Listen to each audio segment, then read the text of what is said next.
네, 안녕하세요. 여러분 반갑습니다. 금융과 에너지 업종을 누구보다 쉽게 알려주는 데이아 멘토 권혁철입니다. 오늘 LS 에코에너지라는 기업 리뷰해 보도록 할 텐데요. 일단 여러분들도 아시다시피 LS 에코에너지 같은 경우 기존 사업으로는 전력통신 사업을 좀 영위하고 있었고 신사업으로 히토리와 해저 케이블을 한다라고 밝힌 기업이죠. 제가 오늘 말씀드릴 주제는 리스크를 관리해야 할 때라는 주제를 좀 들고 왔는데요. 지금 LS 에코에너지가 상당히 지금 하락을 하고 있죠. 그 하락의 원인이 과연 구리 가격 하락이 하락의 원인일까라는 또 소주제를 가지고 왔습니다. 어제 이 구리 가격도 많이 하락을 했는데요. 과연 LS 에코에너지와의 연관성이 있을까? 그 부분도 말씀을 드리도록 하고, 그리고 마지막에 수급적인 측면까지 말씀을 드리도록 하면서 오늘 여러분들과 함께 이 부분 천천히 얘기 나눠보도록 하는데요. 먼저 시작하기 전에 저희 데이업 채널에 오시면은 모든 종목들을 커버해드리고 있으니까 찾아와 주시면 정말 감사하겠고, 영상도 끝까지 지켜봐 주시면서 댓글로 궁금하신 것들 남겨주시면은 다음 영상에서 말씀을 드리도록 하겠습니다. 그러면 LS 에코에너지 바로 보도록 할게요.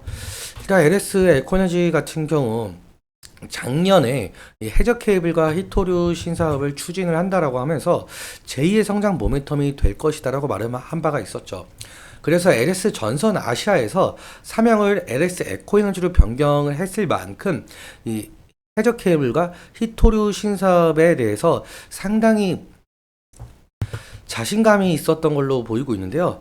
일단 해저 케이블 같은 경우 러시아 우크라이나 전쟁이 발발하면서 유럽 같은 경우 러시아 가스 밸브가 잠길 것을 우려한 부분이 좀 크다 보니까 에너지 안보가 좀 대두가 되었거든요. 그래서 해상풍력 발전을 꾀하는 나라가 상당히 많아졌죠. 이러한 부분에 있어서 해상풍력 발전으로 인해서 전기가 생산이 된다고 한다면 바다에서 육지로 대규모로 전력을 끌어다 올 수 있는 해저 케이블이 상당히 많은 관심을 받을 수밖에 없었습니다. 그리고 히토류 같은 경우도 첨단 산업인 반도체 그리고 2차 전지에 들어가는 만큼 상당히 전략 자산이죠. 그런데 이 히토류 생산량 1위 국가가 바로 중국인 것은 여러분들도 아실 텐데요. 그래서 미국에서는 이 중국의 성장을 억제하기 위해서 트럼프 대통령이었을 때 당시에는 무역 전쟁을 일으킨 만큼 중국에 상당한 압박을 가하고 있었던 상황이었죠.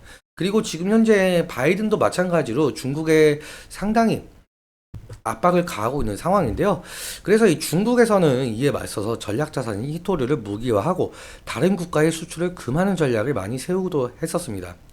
그런데 여기서 우리 한국은 히토류 의존도가 중국의 80%에 달하는 만큼 중국 의존도가 좀 상당한데요. 만약에 중국이 수출을 금한다고 한다면 상당 기업들이 손해를 볼 수밖에 없는 구조죠.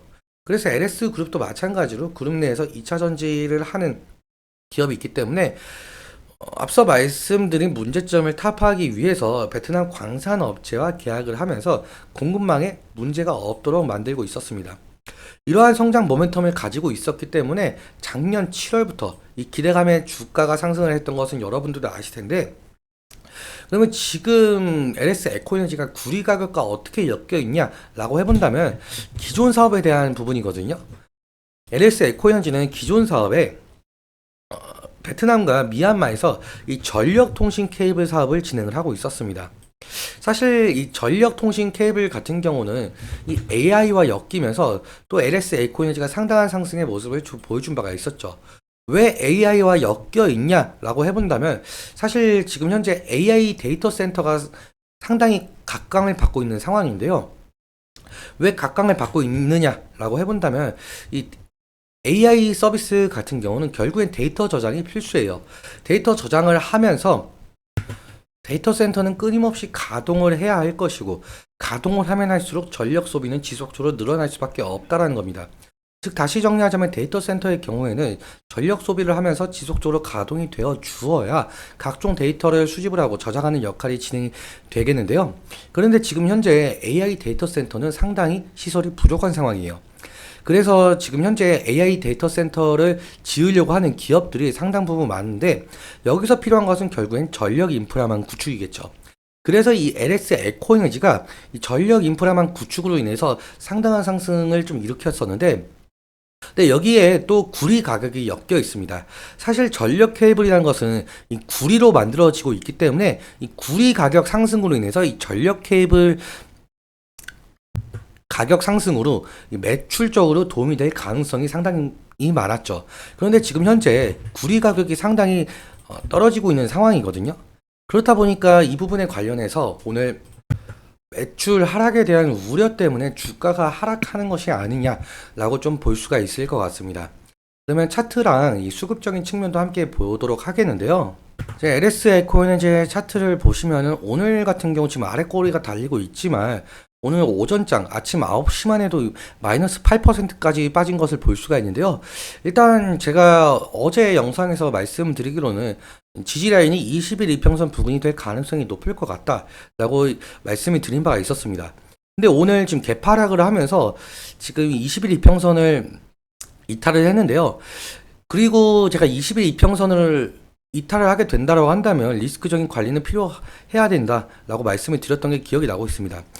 그래서 사실상 리스크 관리는 좀 필요할 수는 있겠지만 우리는 그러면 다음 지지라인이 어디로 봐야 되는 것인가, 그 부분도 상당히 궁금해 하실 거라고 생각이 들고 있는데요. 일단 제가 이 가격 레인지를 좀 설정을 했습니다. 왜 설정을 했냐라고 해본다면 지금 여기 보시면은 과거에 저항대 부근이었거든요.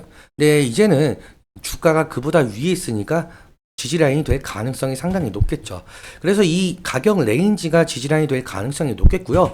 만약에 이 가격 레인지까지 이탈을 하게 된다고 한다면 다음 지지라인 같은 경우는 60일 이평선 부근이 될 가능성이 높을 것 같은데요.